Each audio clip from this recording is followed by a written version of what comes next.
Hi guys! Welcome to Miguel and Maria here in Hill Fernando sa Marikina. Lunchtime kami dumating dito and ito yung layout and ambience ng restaurant pagpasok nyo. Invite mo sila sa Miguel and Maria. Inaanyayahan ko po kayo pumunta sa Miguel and Maria dito po sa Hill Fernando. Sarap ba dito? Yes, ma'am, masarap. Totoo naman, masarap. Busog na busog kami.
Nag-order kami ng ultimate nachos. It's 340 pesos. And alam nyo guys, ang laki ng serving niya. Sulit naman kasi masarap din siya and nakakabusog nga for an appetizer.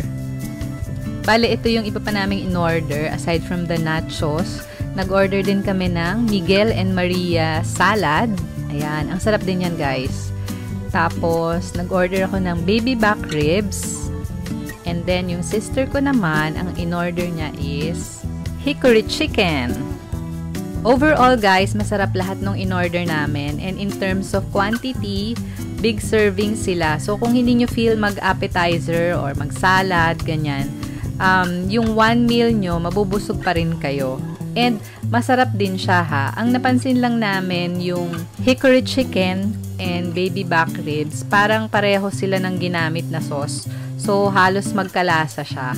And, yun nga, yung baby back ribs, ang pagkaalala ko, hindi ko siya naubos lahat. So, tinake out pa namin para meron kaming pasalubong kay Basti, ang aming Shih Tzu.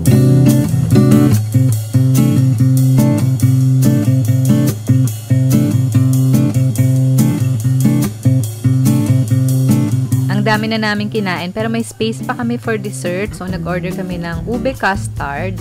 Ayan o, sarap niyan. Tapos, ito ding churros. Si churros naman, okay lang, sakto lang yung lasa niya. And then, syempre, nagkape din kami. Bagay kasi sila eh.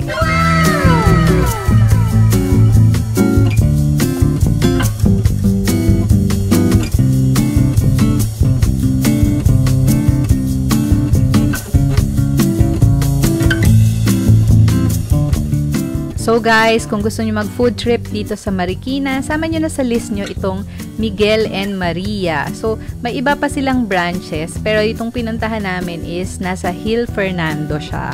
So, ayun, I recommend this place kasi masarap yung food nila, tapos malaki din yung serving, and maganda yung ambience. And maganda rin naman yung experience namin dito. So, try nyo din to si Miguel and Maria. So, thank you so much guys for dropping by my channel. Please like this video, subscribe, share nyo na rin to, and God bless you all. Bye!